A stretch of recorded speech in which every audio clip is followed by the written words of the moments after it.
Apa yang terjadi hari ini di Arab Saudi? Baru saja beliau dilantik menjadi pemimpin, kerjaan pertamanya adalah langsung mensejahterakan seluruh rakyatnya. Mensejahterakan seluruh rakyatnya. Seluruh pegawai-pegawai di Arab Saudi termasuk polisi dan tentara diberi gaji 2 kali lipat dari sebelumnya. Satu.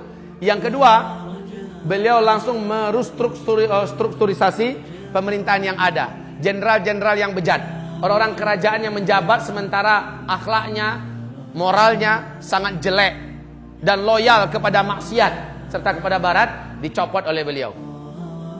Dua. Yang ketiga yang dilakukannya kaum muslimin yang kami muliakan, dia mengajak seluruh jajaran pemerintahannya jaga sholat 5 waktu tepat pada waktunya.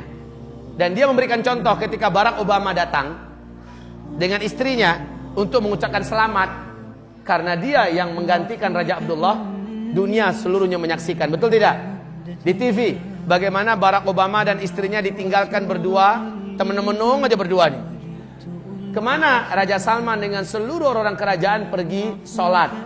Allah Rabbul Alamin menyeru. Sementara ini adalah tauhid dari barat. Ditinggalkan di situ. Kaum muslimin yang kami muliakan. Yang keempat, apa yang dilakukan oleh Raja Salman ibadallah? Membebaskan seluruh tawanan-tawanan, khususnya para ulama-ulama yang loyal kepada dakwah sunnah tapi tegas mengkritik pemerintah.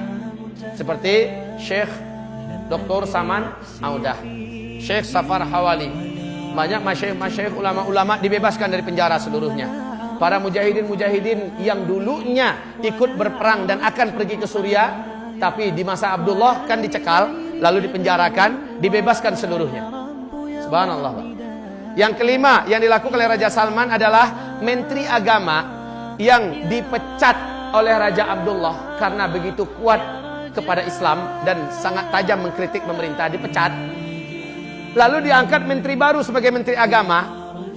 Ketika Raja Salman yang naik, Menteri Agama yang baru dinaikkan ini dipecat oleh Raja Salman. Lalu yang lama itu dipanggil kembali dan sekarang menjadi Menteri Agama kembali. Masya Allah. Yang keberapa lagi? Yang keenam, saat Presiden Sisi datang, yang terkenal melakukan kudeta terhadap pemerintahan resmi Mursi yang terpilih secara demokratis di Mesir, ya, dan membantai serta membunuh 7.000-an orang, membakar hidup-hidup jamaah kaum muslimin atas nama Ikhwanul Muslimin, 300-an orang jamaah, Pak, di alun-alun, di tempat terbuka. Tidak ada dunia yang ribut. Amerika sok-sok ribut sedikit. Padahal dia punya makar di belakang itu untuk menggulingkan Mursi. Setelah Mursi berpidato, kita wajib bebaskan Al-Quds. Kita menuju khilafah. Ini pidato Mursi. Subhanallah. Ini menggoncangkan Yahudi, Pak. Sehingga Amerika dan lain-lainnya bergerak dengan serentak. Termasuk yang paling gelisah itu adalah Raja Abdullah. Kemudian ketika Sisi melakukan kudeta, biayanya ditanggung oleh Raja Abdullah. Ketika selesai, ketika seluruh dunia masih ternganga melihat kejadian di Mesir, Raja Abdullah lah yang paling pertama mengucapkan selamat kepada As-Sisi. Jadi maaf ini, mana dia ilmu yang diajarkan di mana-mana oleh kawan-kawan kami yang mengaku sebagai salafus soleh di Indonesia ini. Tidak boleh melakukan kudeta kepada pemerintahan resmi. Mursi itu kan pemerintahan resmi. Pemerintahan resmi, terpilih secara resmi kaum muslimin. Ternyata di kudeta, harusnya kudeta itu kan bughot. Kenapa tidak diperangi? Malah ikut mengucapkan congratulations for you.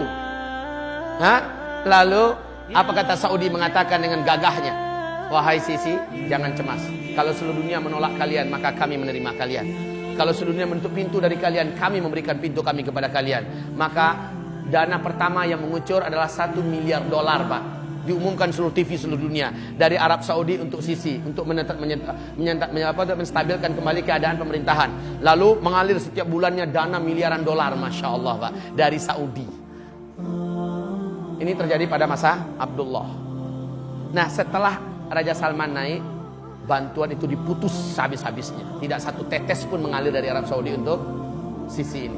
Ketika Sisi coba datang, mencoba menjilat, mencoba juga ingin mengucapkan selamat, disambut dengan dingin oleh Raja Salman.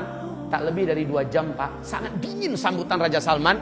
Dan pulang kembali marah-marah orang-orang yang pro dengan Sisi sampai diumumkan di TV Mesir bahwa mereka sangat benci dengan Salman segala macamnya. Awas nanti bla bla bla bla, kan gitu kan?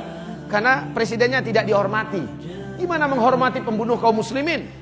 Orang yang melakukan kudeta, orang yang tangannya berlumuran dengan darah dan ternyata punya loyalitas dengan Iran. La haula wala quwata illa billah.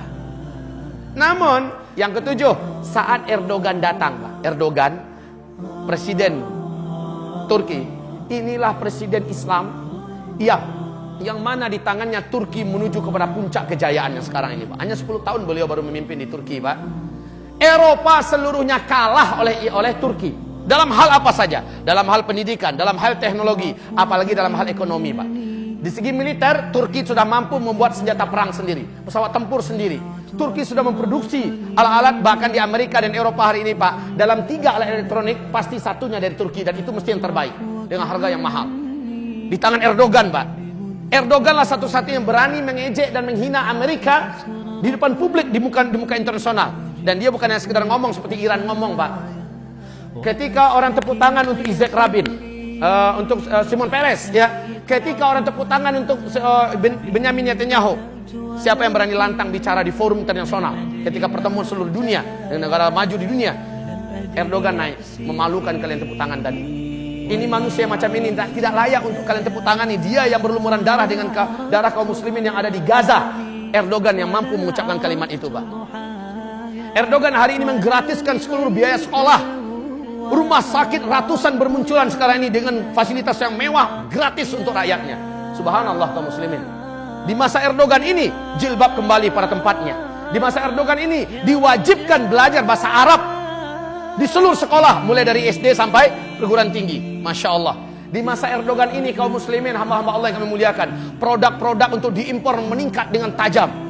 Di masa Erdogan ini 3 tahun berturut-turut maskapai penerbangan yang terbaik di muka bumi, 3 tahun berturut-turut Turki yang punya. Subhanallah, Pak. Dari nomor 111 Turki, ketika Erdogan naik, sekarang naik ke sampai tingkat 16 yang termaju dan terkuat di dunia hari ini. Subhanallah. Nah, Erdogan datang. Erdogan lah yang membukakan pintu untuk para mujahidin dan para bantuan sosial yang datang seluruh dunia untuk Suriah. Betul tidak?